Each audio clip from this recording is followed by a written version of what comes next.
Nice to be early, isn't it? Is this a Bhakti Vriksha group that's on time or the usual? Huh? 7:30. That's the usual time. But do people come on time is my question. No. But look at this. It's 6:26 and there's some people here.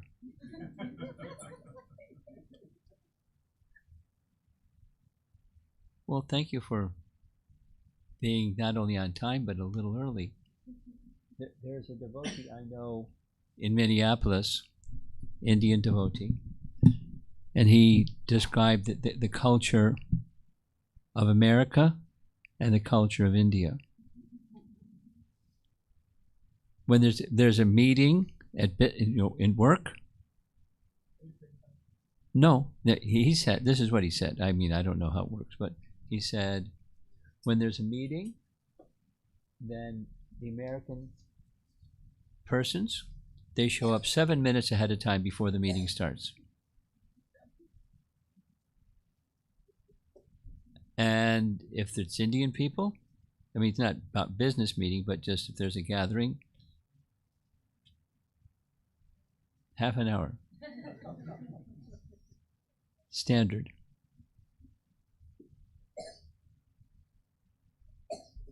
Swear to God, it's true. The second part, at least. Sometimes I've had, in different geographic areas, they say it's hard for people to get to the program at 6:30. Can we start at 7 or 7:30? And I said, I tell you what, let's schedule our first program on Saturday at 6:30 and look around the room at 6:30 and see how many people are there. And if they're not there, is it because of work? 5 people. It's just, the core. 5 people. And then by the end of the program, there are 35 people. In time for prasadam.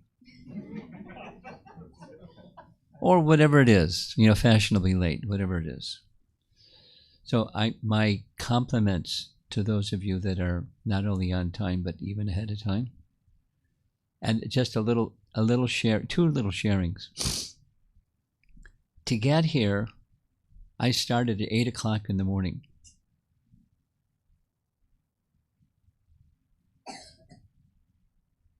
This is the longest journey to get to a Bhakti Vriksha program, I'll tell you. It breaks the record in my record book. But we made it with skipping some details of what happened in between. But we made it.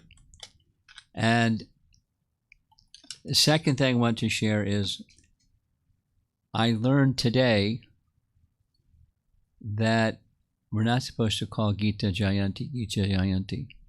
Have you heard that one? Here's the scriptural reference that says we shouldn't. The scriptural reference is Krishna. Here it is. Krishna Sandarbha, Jiva Goswami's Krishna Sandarbha number 29. Translation. We can read the Sanskrit. The appearance day of no other incarnation of Bhagavan is known by the name Jayanti.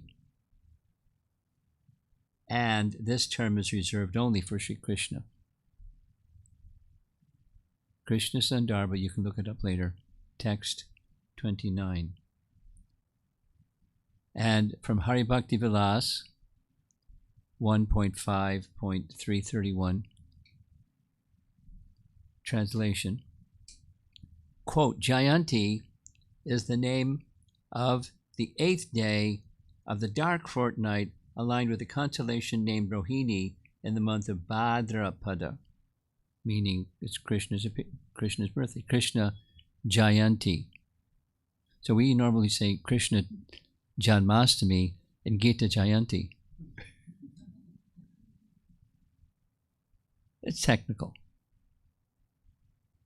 So what you see on the screen is what they call, what the Vijay Prabhu, who is the Sankirtan minister for North America, he has a web page.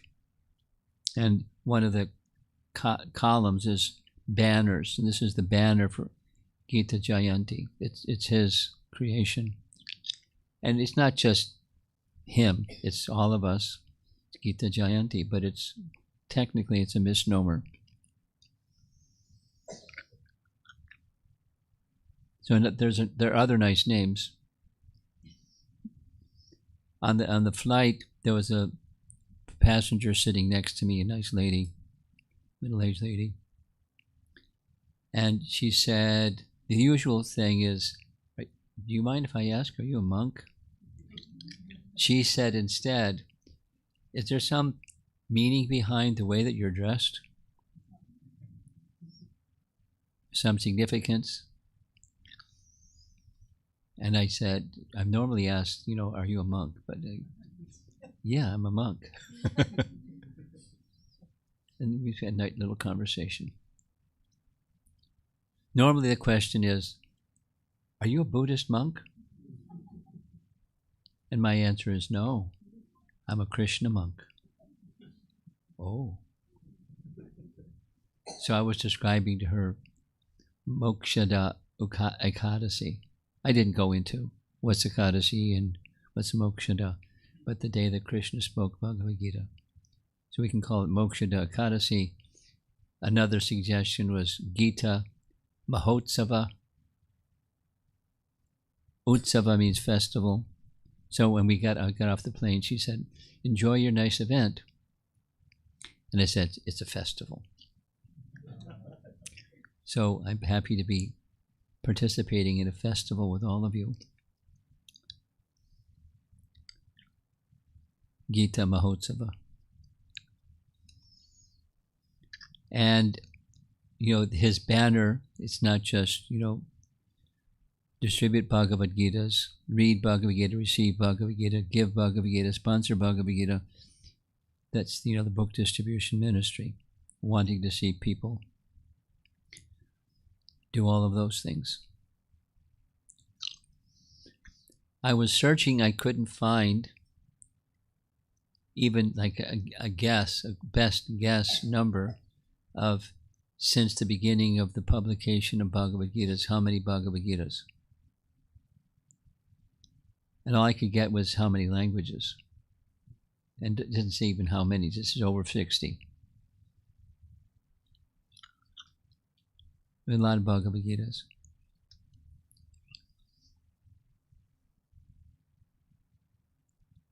And so here's some things about why Bhagavad Gita is important. You're familiar with this verse. Chapter 18, text 70, towards the end of the chapter. I declare that he who studies this sacred conversation of ours, meaning Krishna and Arjuna, worships me with his intelligence.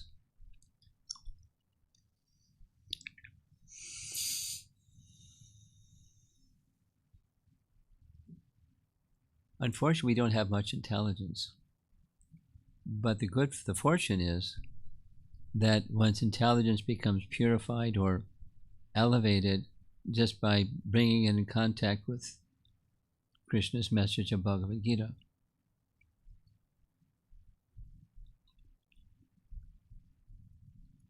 I've been listening to, maybe some of you have one of these, a little device that's about that big. I can show you mine, it's in my bag. Red color, it has all of the recordings of lectures, conversations, morning walks, you name it. And of late, I've been listening to the room conversations. Invariably,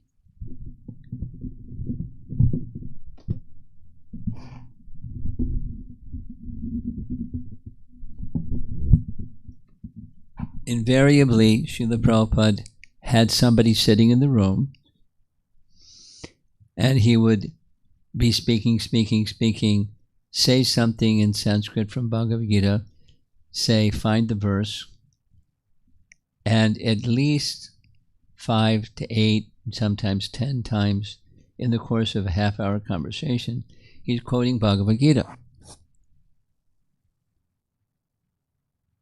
Not that he didn't know the verse, but he wants the person who he's having this room conversation with to hear the verse, connect the verse to Prabhupada's books, and gift the person Bhagavad Gita if he doesn't already have one. He also wanted consistently, the message of Krishna consciousness is simply expressing the message of Bhagavad Gita. There isn't anything else going on in the message of Krishna consciousness. It's Bhagavad Gita. Now, there's further verses from Bhagavatam and other places, but the foundation, consistently, hundreds of hours, consistently, Bhagavad Gita, Bhagavad Gita, Bhagavad Gita.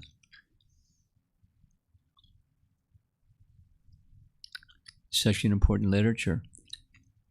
And hearing it again, and hearing it again, and hearing it again, and hearing it again has a certain effect. It lifts consciousness, or specifically this verse from the 18th chapter, it brings the intelligence to the spiritual platform.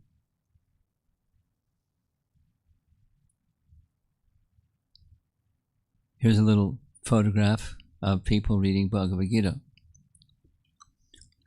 The one in the lower right, somebody that's in a hospital condition, so there's some devotees that volunteer their time to go to where there are people in difficult conditions in hospitals and read to them, because there's not much they can do in that condition that you see in this photograph.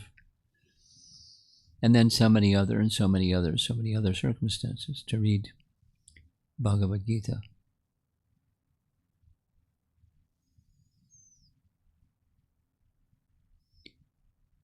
I'm going to tell a little story.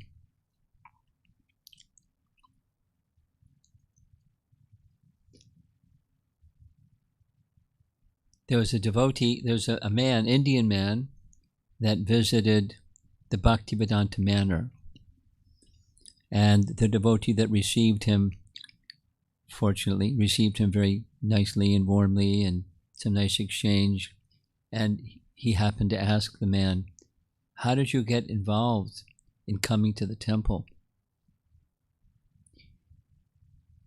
And he flushed, became a little embarrassed. He said, I had to show up in court because I ran a red light inadvertently, and they took a photograph of my license plate, and from my license plate they got my phone number, and they were sending me messages at my phone number saying, I have a court appearance. And I was intimidated because I'd never been in court for anything. I got a court appearance. So I came. And when I came, I was before the judge. Before you have something to say, we have to swear you in. And the procedure in England was you put your right hand on the Bible and you promise to tell the truth, the whole truth. And then he did that. And then there was an attendant that came along and said, wait a minute, you're from India, right? He said, yes. So you got to do this on Bhagavad Gita. And so he did on Bhagavad Gita. And so he said, after that, I realized I really don't know Bhagavad Gita. Professional Indian man, I don't know Bhagavad Gita. So he went out searching for Bhagavad Gita, and guess what? He found a Sankirtan devotee who gave him a Bhagavad Gita. And he started reading Bhagavad Gita. He said, I read it day and night for 2 weeks. And I started coming to the temple. just from reading Bhagavad Gita, circumstantially, because he was embarrassed that he had to swear to tell the truth, the whole truth, and nothing but the truth, with his right hand on Bhagavad Gita. But he didn't know what was in it. So what's in it? It's answer to the questions of life. I mean, there are different ways of describing what Bhagavad Gita is. To this lady on the airplane, I said, one way to think of what Bhagavad Gita is a treatise on the yoga systems, because everyone knows what yoga is. I mean, they think they know what yoga is. Oh, very nice. It was just social conversation. But the deeper picture is, what's life about? So that I like this image. On the left side is living a child in the womb, and on the right side is a skull, and in between is what goes in between birth and death, called life. And in that, what goes in that space, called life. So some people don't ask that question, some people ask the question. There are different ways of asking that question. Who am I? What's the standard of true happiness? What's my personal purpose in life? Am I living the life of others' expectations? And mostly they don't know what the problems of life are, but how do I solve the real problems of life? There's two of them, birth and death, and then in between, disease and old age. How do you solve that? So for those who are Brahma Jigyasa, they're inquisitive. Jigyasu means ask questions. Inquisitive about Brahman. Of course, I had a recent exchange with somebody. In Bhagavad Gita has a glossary.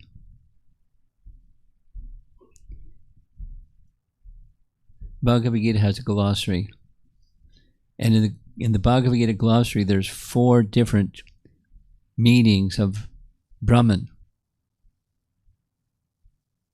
What are the 4 different meanings of Brahman? There's Mahad Brahman. What's Mahad Brahman? It's material energy. Mahad Brahman. You going to check it out? Huh? Chapter 14. Correct. Mahad Brahman. And then another meaning of Brahman is the living entity. Aham Brahmasmi. I am Brahman. That's 2. Then a third is the all-pervasive Brahmajyoti. Brahman refers to that. And Brahman, ultimately, because it's in the Vedas again and again, it refers to the Supreme Person. It refers to the Supreme Person. To be more specific, Para-Brahman, but the Supreme Person. So there are different meanings or shades or applications of the term Brahman. So who am I? There's 4 options. Which one? If it's Aham Brahmasmi, I want to know what is Atato Brahma Jigyasa. I want to know what is Brahman. It's the soul within and also the Supreme Soul within. That's technical. In some places, there's identification that the Paramatma is within the Atma. And in other places, the Paramatma is side by side with the Atma. And it's not like there's some geography or medical, if it's either this or that, it can't be both, because it's either this or that. But they're both right. They're both right. And there's a need within the world. And therefore, our founder Acharya took it upon himself on behalf of the previous Acharyas to take the message of Bhagavad Gita and make it widespread throughout the world. Now this says universal need. Didn't go to other planets in the universe and do that. But in this planet, there's a need. Universal meaning broad beyond. Look around the room. People born in India or descendants of those born in India. It's meant for everybody. It's meant for everybody. And therefore 60 languages. I mean, how many of those 60 languages are the different languages in India? A lot. And besides a lot of different languages in India, there's a long list of other languages outside of India that the Bhagavad Gita is translated in. Here's one. This is Chinese. From the Vaishnaviya Tantra, Sara is a writing about Vaishnava Tantras, the potency of presenting the Gita as a gift is such that the soul associates with Supreme Lord Vishnu in divine ecstasy. Now that's a scriptural reference. And as you know, because it's Moksha Ekadasi, the day in which Bhagavad Gita was spoken, all over the world, there's probably some places that are being missed, but otherwise all over the world. The lady sitting next to me on the flight, when I said, when I'm going to Detroit, I'm going to be visiting our temple there. She said, "Oh, I went to a monastery too." I said, "Really? Where?" She said, "Moldova." I said, "Where's that?" She said, "It's a little country in between Spain and France. And it's way up on a mountaintop in a monastery which is just breathtaking in its beauty. And I don't know if they're chanting Hare Krishna up there. Probably very beautiful and probably living a life of detachment. But a life of detachment is incomplete without attachment. You follow? And so it's right in Bhagavad Gita. What Krishna says, chapter 5, Bhagavad Gita, what is called detachment is actually linking oneself with the Supreme. What is called yoga, in detachment in yoga, is linking oneself with the Supreme. Because without being attached to something, you can't just be detached. You can try temporarily to be detached, but what happens is the bungee cord effect. It goes back to attachment.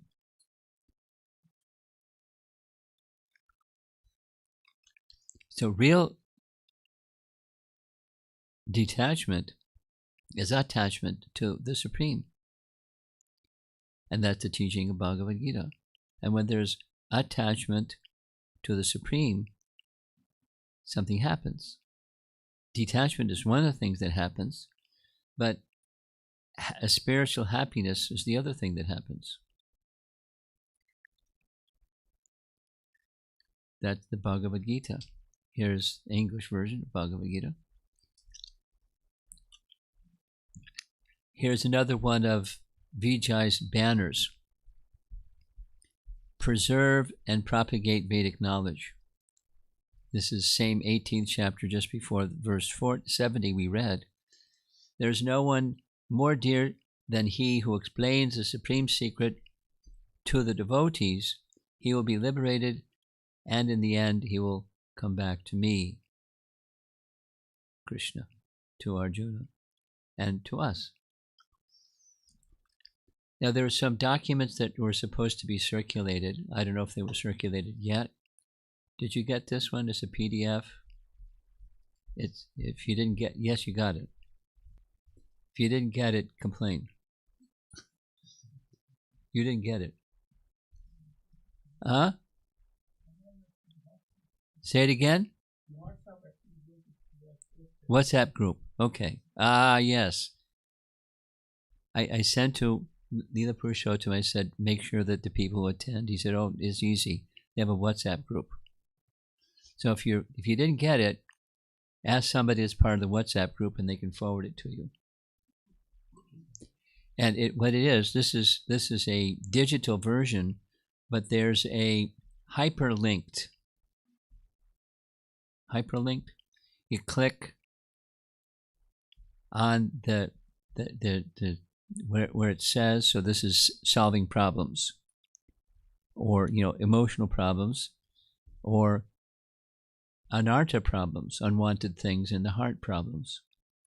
So it gives the chapter and verse, loneliness, being determined, dealing with depression, etc., etc., etc. It's a popular term, demotivated. I don't like that term. But, verses, and it's hyperlinked. It's exactly where to go in Bhagavad Gita to hear about this particular challenge of life. I'll say 2 or 3 things and go into a little story about Nelson Mandela and Bhagavad Gita. One of the presentations that I make a lot, or have often made, I should say, is in college settings or young Western people settings. We have this nice event that's held every year in Gita Nagari. It's got a very simple name, Body, Mind, Spirit Retreat. Could mean anything. Body, Mind, Spirit Retreat. And it's people who don't know us. It's just social media, and I don't know how they do it. And then people sign up because they like the description of what's going to happen. Plus, a nice farm, and get away from it all, and moo cows, and the whole thing. That kind of venue where it's just like super new people. They don't know anything about anything. So something that there's a number of topics that everyone has concern about, and that is, one of them is dealing with negative emotions, because it's part of the world. That's what this is a list of. It's sometimes they're spoken positively, sometimes it's negatively, but dealing with negative emotions and overcoming them and going to better emotions. So in Bhagavad Gita, there's a gradation. The chapter 2 message, tolerate. Let's say the verse together. Matra sparshas kaunteya sitoshna sukha dukkha agama payo nityas tang statiksha swaparata. Tatiksha means to tolerate. In this world there's duality, sometimes and sometimes. Now it's cold. Sometimes it's hot. Winter, summer season.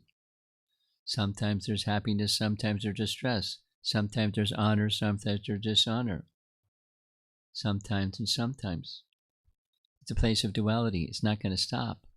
There's always, if it's this, wait a while, it's going to be that. It's just the nature of the place. So you may not like it like that. You want it like this, but it's going to be what it's going to be. And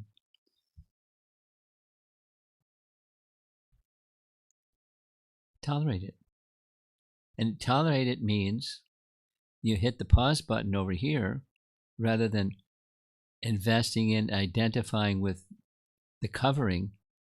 It is what it is, and you tolerate it, and you accept it. Acceptance is a key principle in the teachings of Bhagavad Gita, but acceptance of what? Acceptance of the duality, but then there's the higher. That detachment requires attachment to the Supreme. So then there's gradations. One can rise above. One can not be unaware of the situations of duality. But if one's consciousness is so absorbed in transcendence, then it's quite insignificant. Quite insignificant. We've all had the experience.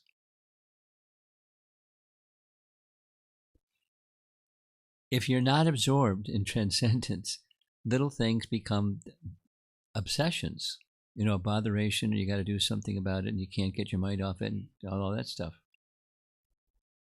But if your mind is absorbed in transcendence, you just, it's going on, but you're not paying attention to it. I'll tell a little Prabhupada story.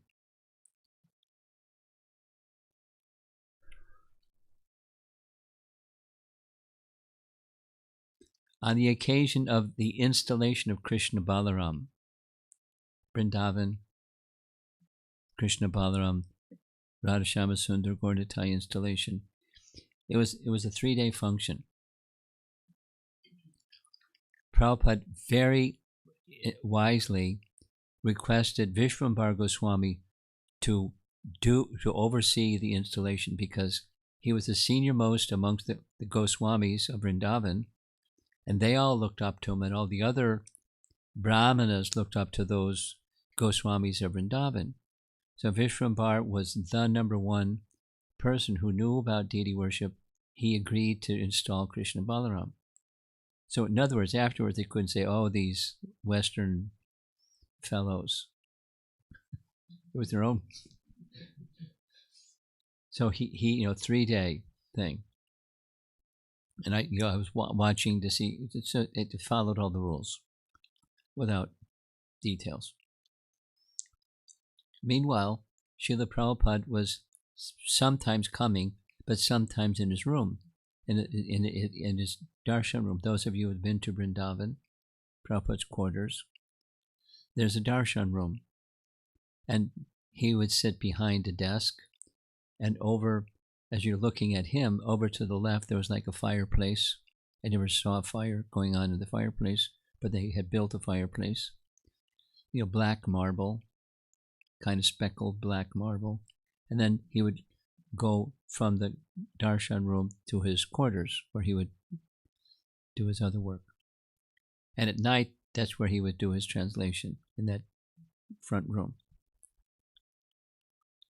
So one of those evenings during this installation festival, he got up to finish the darshan, and somebody had spilled some water on the marble floor, and they didn't clean it. And so his foot hit the water that was spilled on the marble floor, and he slipped.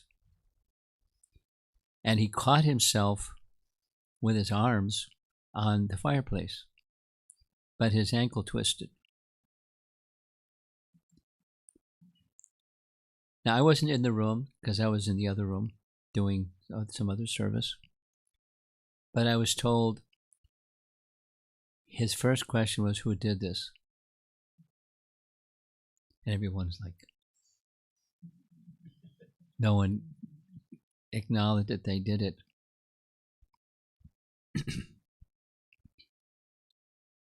He was tolerant, but he wanted to instruct. You spill something, that happens, you clean it up. And if you don't clean it up, your spiritual master can twist his ankle.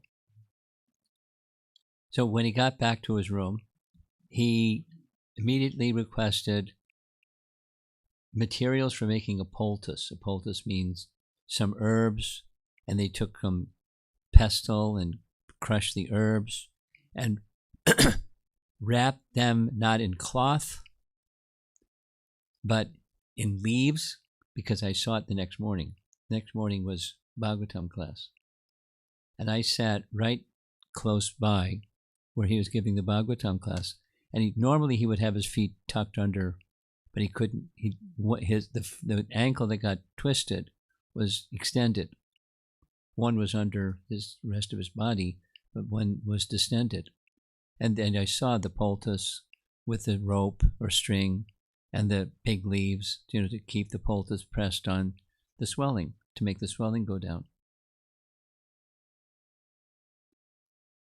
He knew what to do when he had a problem. But you tolerate, but you also do something. You don't just ignore it. So it's not that he was unaware. But here's another example. Similar. This is just an example of Prabhupada's rising above the dualities of material existence. There's so many examples. Some years ago in Mayapur, I was sitting next to Hari Sori. You know who is Hari Sori? From Leela Rita? Hari Sori? Some of you know, some of you don't know. Hari Sori was Prabhupada's servant. He traveled with two young men.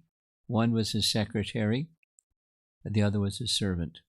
The secretary was a GBC member in rotation, and they took turns to get trained. Personal training for a month. And that the servant stayed with Prabhupada non-stop. So, for years at a time.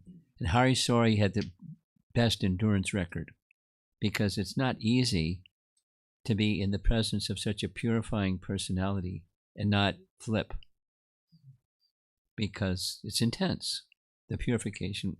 Anyway, Hari Sori was sitting next to me taking prasadam, and I said, I heard you have some health problem.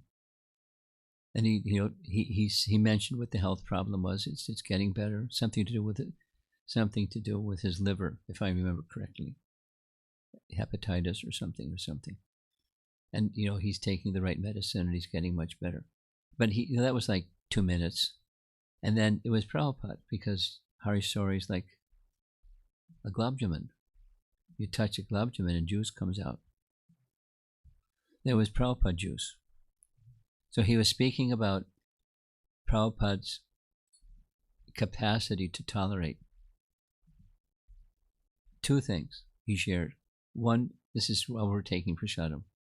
You associate with Hari Sori, you'll get Krishna consciousness. So he said, one time, Prabhupada had an abscess tooth. Abscess means infected. His whole jaw was swollen. So it was obvious to others because his jaw was swollen. If you're a devotee, you can get an abscess tooth. It's not like you don't get maladies. So they requested, can we take you to a dentist? And Prabhupada said, no, just give me cloves, because cloves has a power of kind of like numbing the area around where the cloves are. So he just took some cloves, put them in his cheek on the outside, and then the inside was the abscess tooth, and he just went on like. And if anybody's had a toothache, it's difficult. He just went on like it wasn't even there. Some days later, Prabhupada was taking prasadam. He reached in his mouth, pulled out the tooth, and handed it to Hari Sori, said, here, you can keep this, and went on with his prasadam. I mean, that's not normal. But he was, because of his higher consciousness, he was able to transcend it. Vishaya vinivartante niraharasya dehinam rasovarjam rasopyasya param drishtva nivartate. Param drishtva. He had a param drishtva, he had a higher taste. So while there was something going on that not that he was unaware, but he was in some other realm. He tolerated, but he was on another realm of happiness. Then he was taking prasadam. Here's another story, Prabhupada's story. I didn't hear this except, I wouldn't even know it except hearing it from him. He said one time, Prabhupada had kidney problems. I didn't know this till he told me. It was what happened when he went to go to the West. He got as far as London, and he had to go back. But he had to have a kidney replacement, because Prabhupada's condition was, normally people have 2 kidneys. One didn't work at all, and the other was half. And what do kidneys do? kidneys take toxins from the body and eliminate the toxins from the body through urine. That's what kidneys do, and his kidneys weren't functioning. 1 0 and 1 half. And that was he explained all this is why we're taking prasadam. That's why Prabhupada had massage. It wasn't like, feel good massage. It was to help the body, the tissues of the body that were filled with toxins because the kidneys weren't working, to flush them out of the tissues of the body because the kidneys weren't working. That's why he had massage. And he said Prabhupada was always in pain, but 2 times, then he described one of those times Prabhupada pressed, there's little, the system was, the servant would stay in a little distant room. When Prabhupada wanted him, he just pressed a little buzzer, little button, and there was a wire that went to where the servant was, and the servant came. So one time, in the dead of night, which means like at 1 o'clock, 2 o'clock in the morning, or whatever it was, the bell rang. So he quickly washed his mouth and face and came in, prayed obeisances to Prabhupada. And Prabhupada had his chadar over his head, and his whole body was trembling. He said, "I'm in so much pain, I can't write."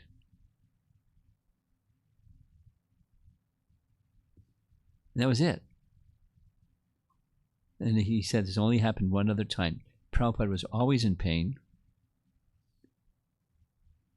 but he just tolerated it, or rose above it, or experienced a transcendental bliss being immersed. And read his Bhaktivedanta purports. There's a third one. Maybe you've seen the video of Prabhupada when his body is emaciated, lying in Vrindavan, dictating the Bhaktivedanta purports. You've seen that video? Oh, you should see the video. Skin and bones, with the microphone held by his face, his head leaned to the side, not reading commentary, just speaking Bhaktivedanta purports. In the final chapter from 10th canto that he dictated, read those purports. They're just, he was connected to Krishna and taking dictation from Krishna.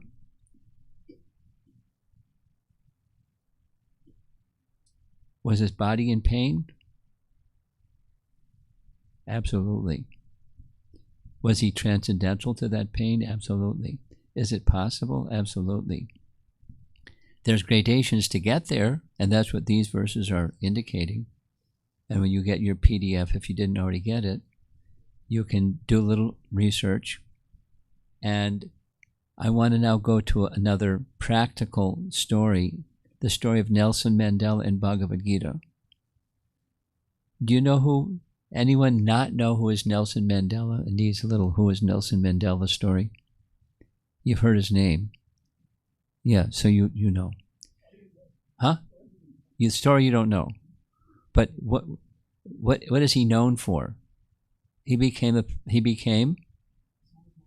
huh? Yeah. South Africa.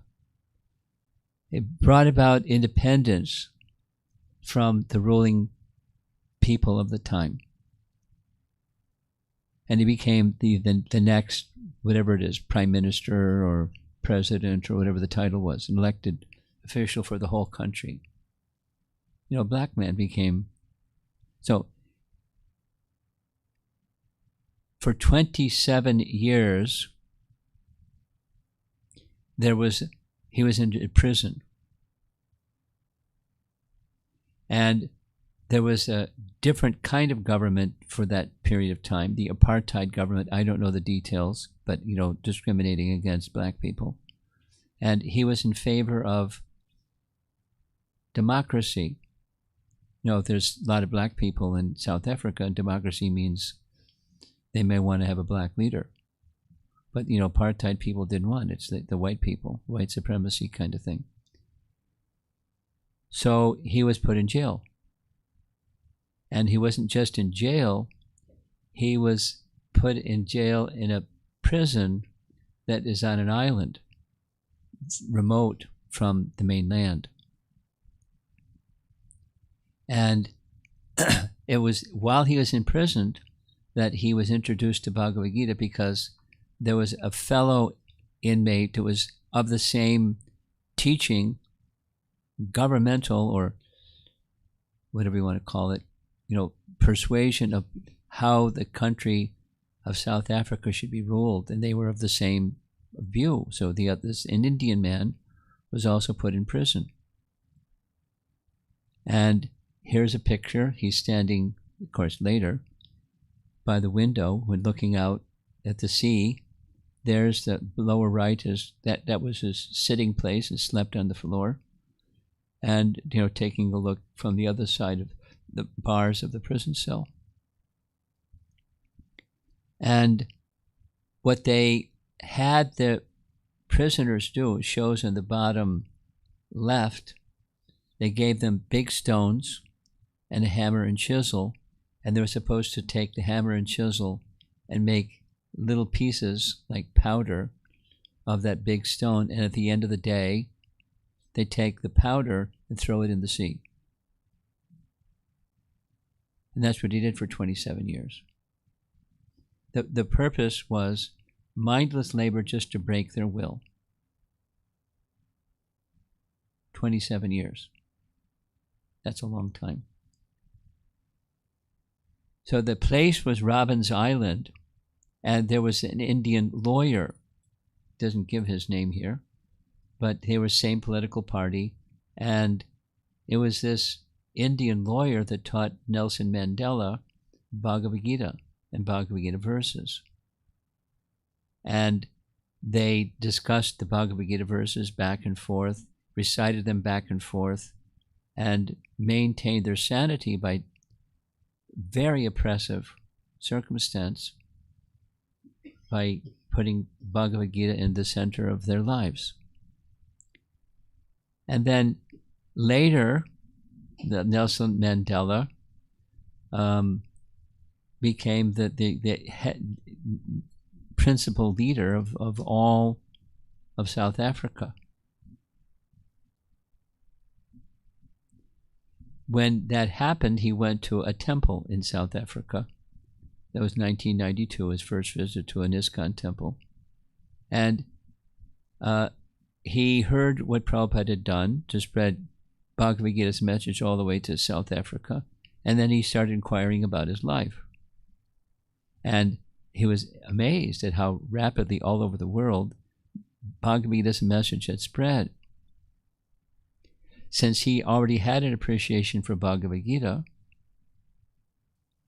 he also felt that people should receive Bhagavad Gita's message to preserve the dignity and respect of the soul that's within, because he had understood at least that much of Bhagavad Gita.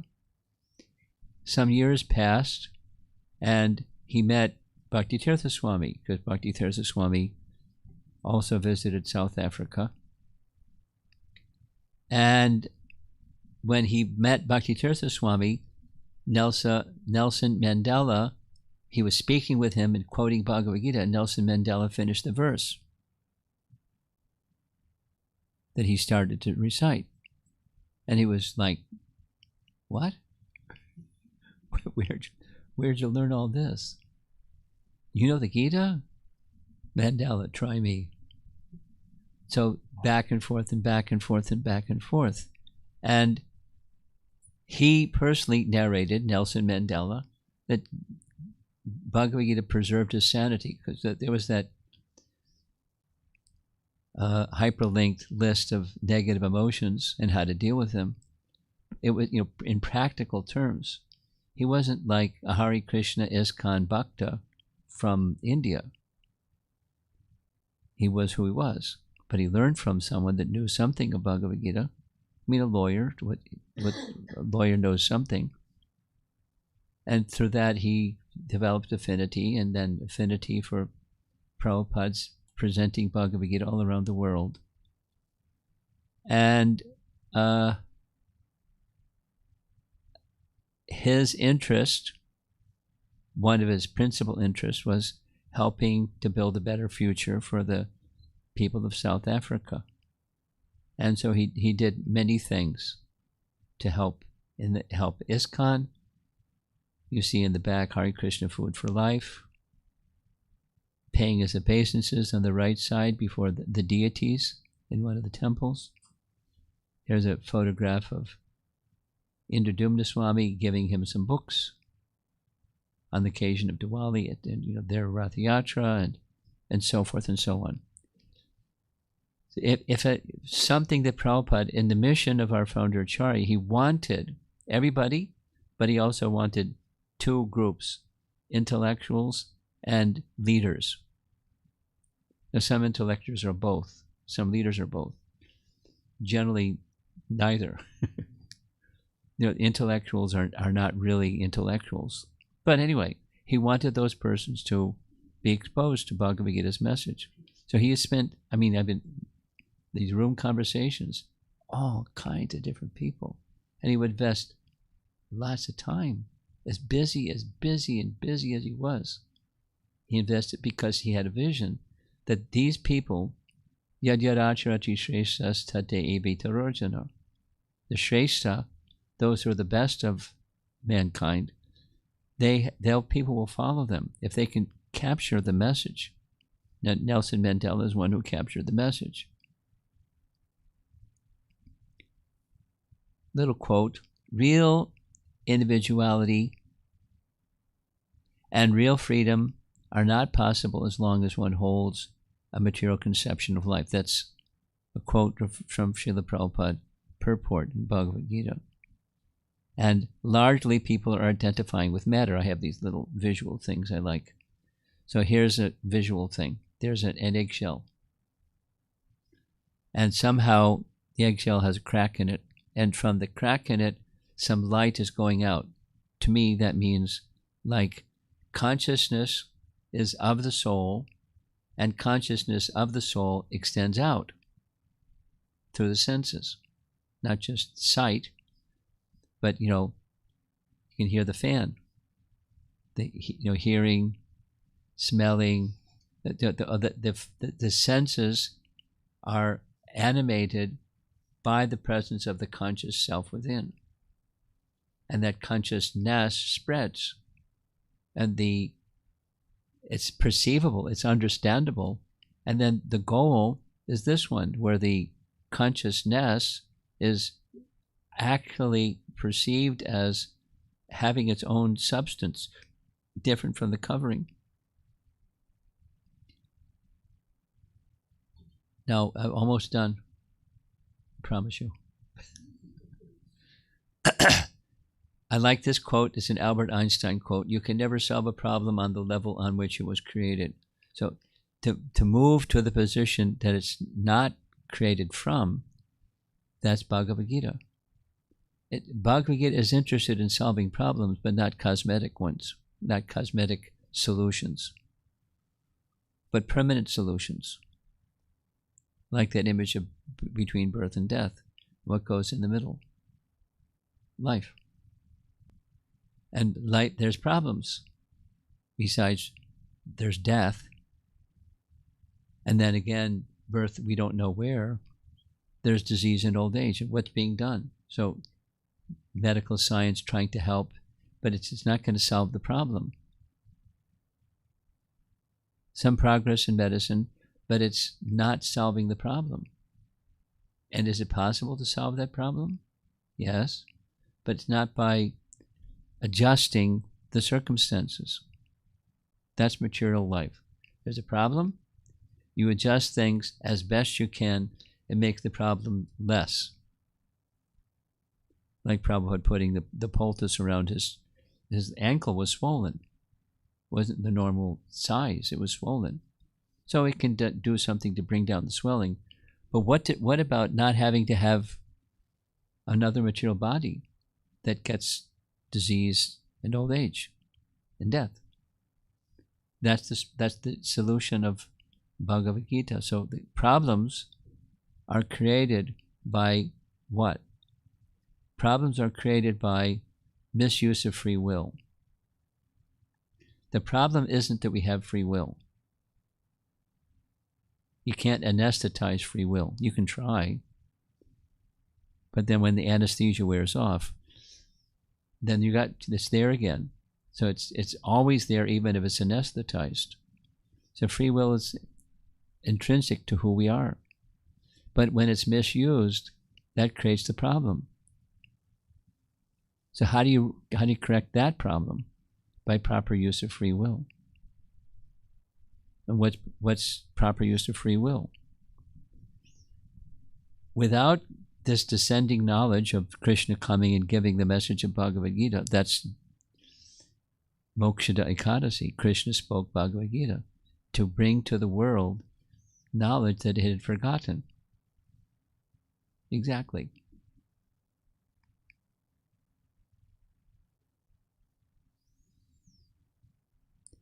Another Prabhupada story. I like this one. I wasn't there, but Satsrup Maharaj was there. Just skipping some of the preamble, there was a struggle to get anything established when Prabhupada came to America. Details and details and details, hardships that a normal person would not be able to endure, besides the heart attacks. A normal person would not be able to do it. He had nothing. He's an aristocratic personality that didn't even have a place to stay in New York City. Would you like to go to New York City and not have a place to stay? And not have any money? And no friends? He survived. Anyway, skipping. Amazing.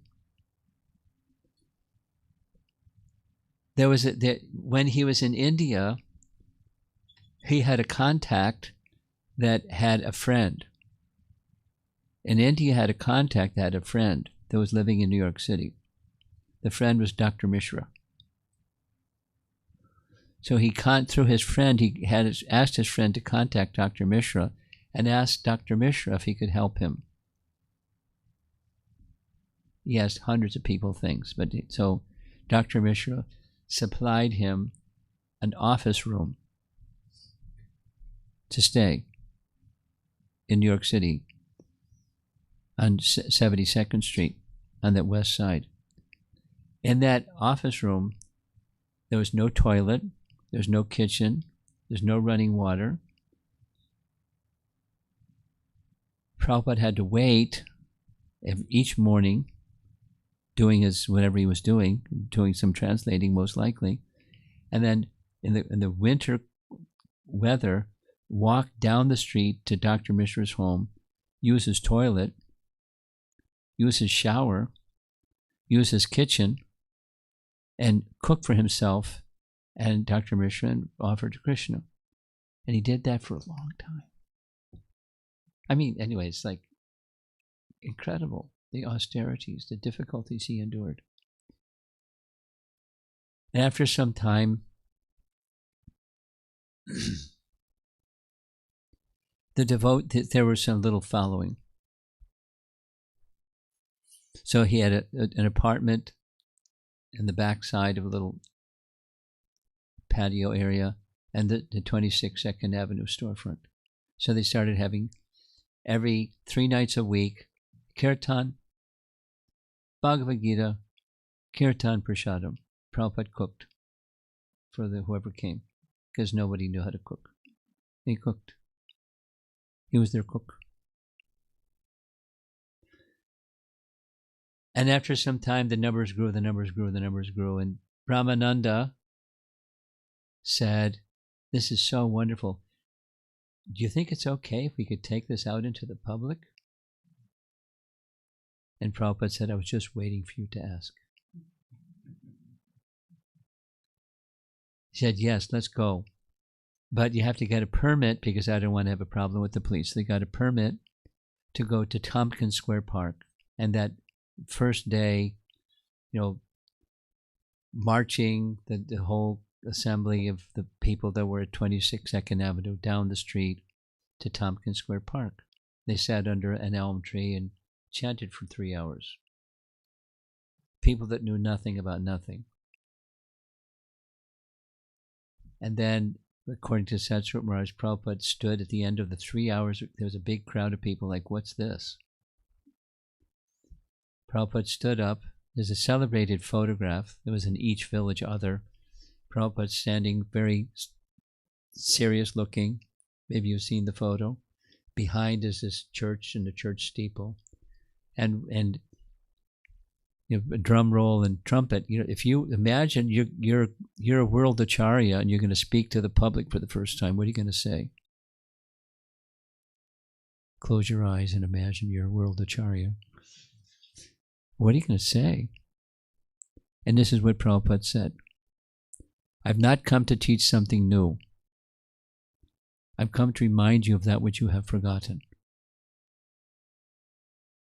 Cool, huh? And then, not long, because people didn't have the capacity to hear something long. It's just new people, but simple. Solving the problem. You know, going to the spiritual conception, inviting people to come for the class 3 nights of the week and the kirtan and learn. Slowly, slowly, slowly, slowly. But because he was so pure, and thus purity is the force so powerful, it spread and it spread and it spread. And many people, so many people, and even today, so many people. Although the Bhagavad Gita that he provided was written, it was written in New York. He wrote, when he came to America and that Jaladuta ship, he had a manuscript and someone stole the manuscript. So he had to do it again. But, you know, for the world. And as old as that was, 1966, 67, it still stands. You read the verses and purports, the translations and the purports, and it's amazing. He was empowered by Krishna. Krishna spoke through him to transform the world. I mean, that was his vision. It wasn't small. It was the world. One by one, intellectuals and leaders, and then just the general people, anybody that would come and listen. Okay, so for those who came a little bit late, I'm just using a different nomenclature than Gita Jayanti, although that's what we know it as, Gita Jayanti. Just repeating. From Krishna Sandarbha by Jiva Goswami, that word Jayanti is to be exclusively used for the appearance day of Krishna in Mathura, in the prison house of Kamsa. And Jayanti word is used all over the place in other ways, but so Gita Mahotsava, the festival of Krishna speaking Bhagavad Gita,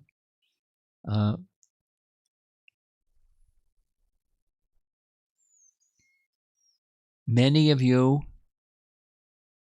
not only have Bhagavad Gita, but many of you have made arrangements to make gifts of Bhagavad Gita to others. Yes? So I asked, you have? Okay. So there's an idea that those of you that are in the room that already have a Bhagavad Gita, think of 5 people, 10 people, 20 people that you'd like to gift Bhagavad Gita to. And if you don't know 5, 10, 20 people, we do. Sponsor Bhagavad Gitas so people can receive Bhagavad Gita. That's one of the ways that Bhagavad Gita distribution takes place. For example, some of you know Vaisheshika Prabhu. Vaisheshika Prabhu is a householder, lives in Silicon Valley in San Jose, California, and he is the Ra book distribution devotee. And one of the things that he has championed is Motel Gita. You know about that? The Christian group has created all over, at least all over USA. I don't know beyond USA. In every motel, there's a Bible, and it's printed by and sponsored by Gideon. So it's known as Gideon's Bible. I don't know what translation or edition or anything. It's just Gideon's Bible. So he, Vaisheshika Prabhu, came up with this nice idea that there should be Motel Gita. And he started with the Patel Motel group.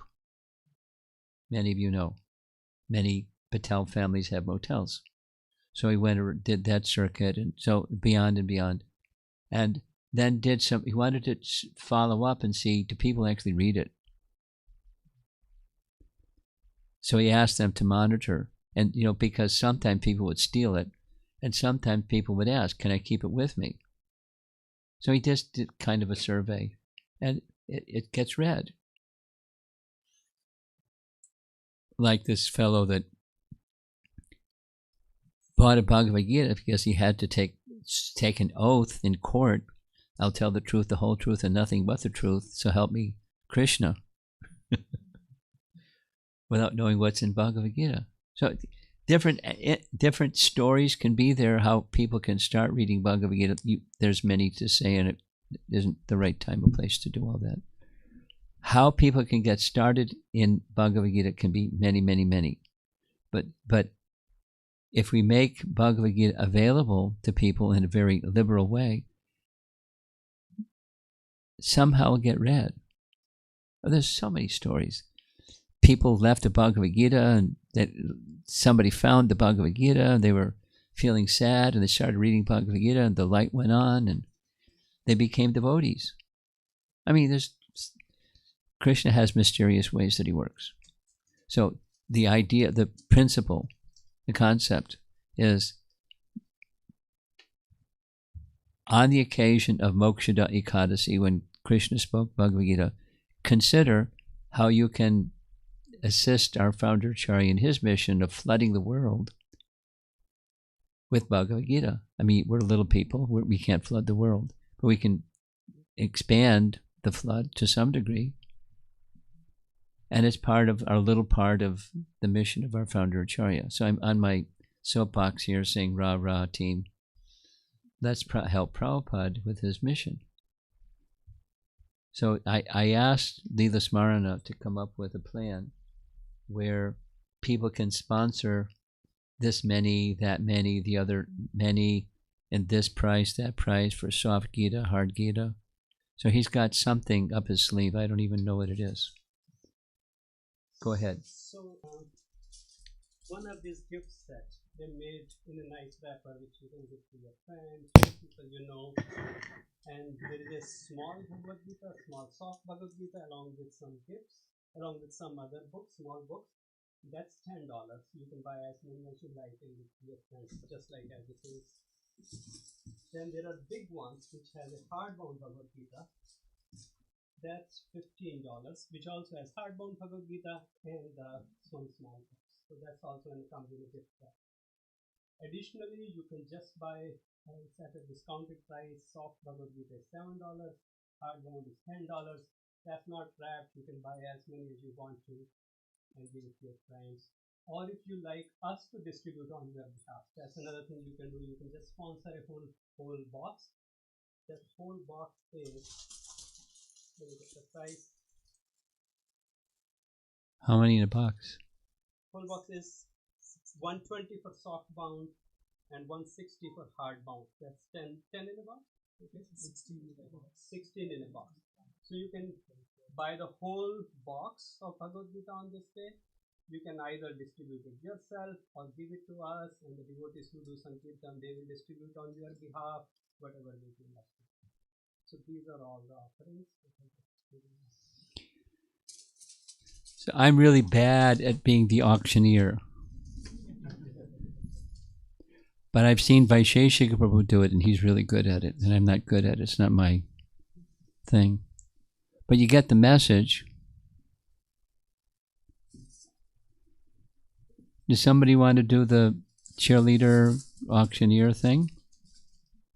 or we just leave the door open. You can come up afterwards and say, or maybe a show of hands, who would like to do one of the above today on Moksha Ekadasi? Okay.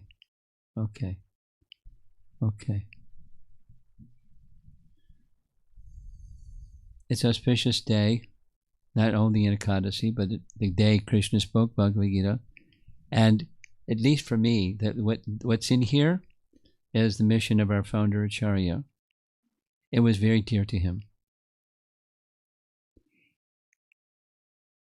It was very dear to him. He would regularly get the reports of how many of his books were being sold. He would personally oversee the payment from the Bhaktivedanta Book Trust to the printer. He would order how many books, and then the mandate, because he ordered the number of books, they had to be distributed. It was in his blood. It wasn't marketing. It was flood the world with the message of Krishna consciousness, because there's too much suffering. Like that hyperlinked PDF that you'll get if you didn't already get it. He wanted people to be happy. He wanted people to not suffer. And he had a very clear idea. Transcendental knowledge. Because the root of suffering is ignorance. The antidote for ignorance is knowledge.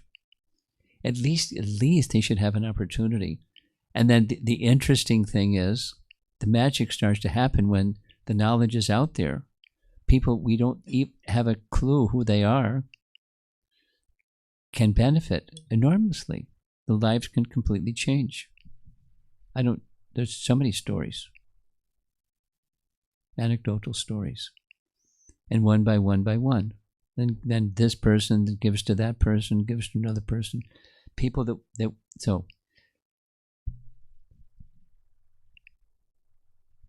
I don't know if it's going to be give the books to our book distributors so they can give them out.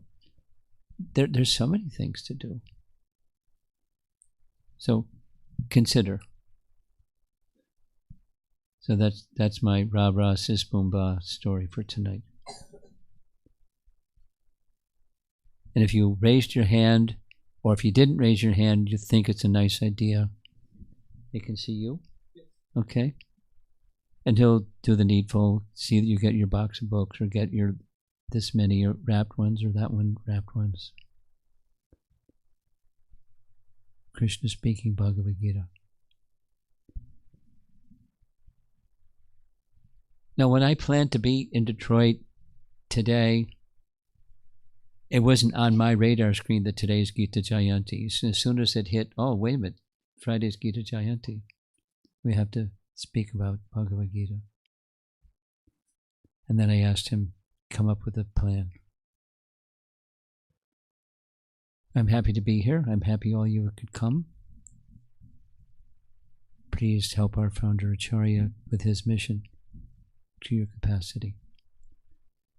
Any discussion? Yes. Could you take the microphone? Yes, Maharaj. Books of Gita. Are there audiobooks of Gita? I'm sure there are. I don't know the answer to where you can find them, if that's the next question. Does anybody in the room know how to make connection with audiobooks of Bhagavad Gita? Lila Smarna, could you look it up and then let others know once you find out? It doesn't have to be right now. It's on audio. So what you can do is please forward that information. Are you part of this group? Yeah, I'm with another group, but I will give you Okay. the details. So put your name on this group, because he's going to forward to this group. And those of you that, who's the one for this group, this Bhakti Vriksha group, Google group, who's the one? So see him, and he'll put your name on, so you'll get whatever all these little things are. Anything else? Speak up. Speak up. Yeah. Hare Krishna Maharaj, thank you for the nice class. I think Krishna.com has audiobooks. Krishna.com has Yes, audiobook. of Bhagavad Gita. Yeah. Okay. Yeah. And Prabhupada's all books are also on audio. Okay. There's one, yeah. I Okay. can share the link. Maybe. Who's the narrator? Do you know? Mm, Huh? Prabhupada is You don't know. I don't know his Okay. name. I don't either. Maybe I can share in the WhatsApp group and then. Okay. Yeah. Okay. So add that to the WhatsApp group. Okay. Yes. Thank you. Thank you.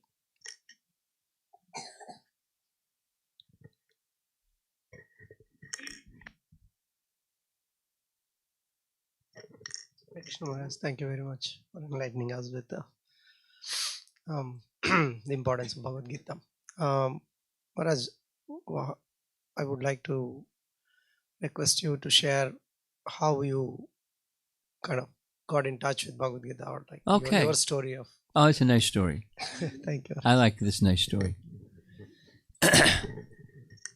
Once upon a time, I was a college kid.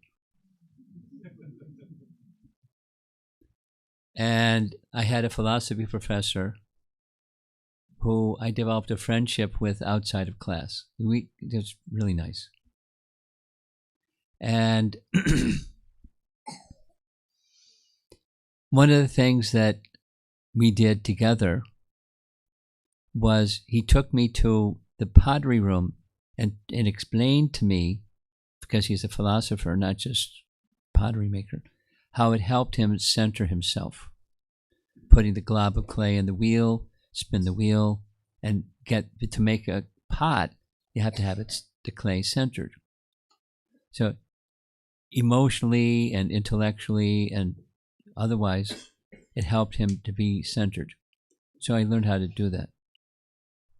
And then one of the other things he did was he sometimes would read his poetry. And he, was good poetry. I mean, from my vantage point as a college kid. And then one fine day he gave me a Bhagavad Gita, just out of the blue. It turns out he was a Taoist. He was a go with the flow kind of person. That was his perception or his way of living his life. But he gave me a Bhagavad Gita. I thought it was a book of poetry. So I was carrying it around with my clipboard and stack of books because it was skinny, it was at the top. And then I had another friend that saw me carrying around Bhagavad Gita and said, "Oh, I have one too, but it's a different one. Here, you take mine." So now I have 2 Bhagavad Gitas. I didn't even know how to pronounce it. And then I thought, if there's 2, there must be more. So I went to the library. Sure enough, there are 5 other translations of Bhagavad Gita. I checked out all 5, I read all 7, and I came to 2 conclusions. Your question is how to get introduced. It's not a book of poetry. And the second is, I don't understand it. Some time passed, and some devotee, Nartamananda, he gave me, because he was initiated devotee, student at this same university, and he gave me version number 8. And I started reading version number 8, and I found it really easy to understand. I was puzzled. Why is it so easy to understand, and the other 7 I couldn't understand? But I kept reading it because I liked it. And then gradually I started to understand why it was easy to understand, because it was descending knowledge instead of ascending knowledge. So then it became, part of my life. Gradually, it wasn't like quickly, but gradually. That was how I was introduced. And then, as that door opened, then 10 other doors opened, and I walked through those other doors, and I met other devotees and learned other things. And Krishna was helping me through association of devotees at that university.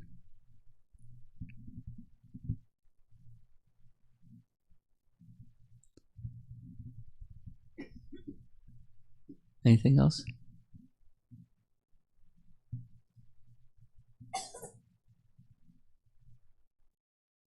Okay. So the last thing is today's Ekadasi, and I brought with me some Mahaprasadam that was offered to the deities at the Hartford Temple, but in its Ekadasi Mahaprasadam. It's dried fruits and there may be some nuts. So if somebody has a nut allergy, don't take one, but I'll walk around and give out some Mahaprasadam. And off we go. Srila Prabhupada ki Jai.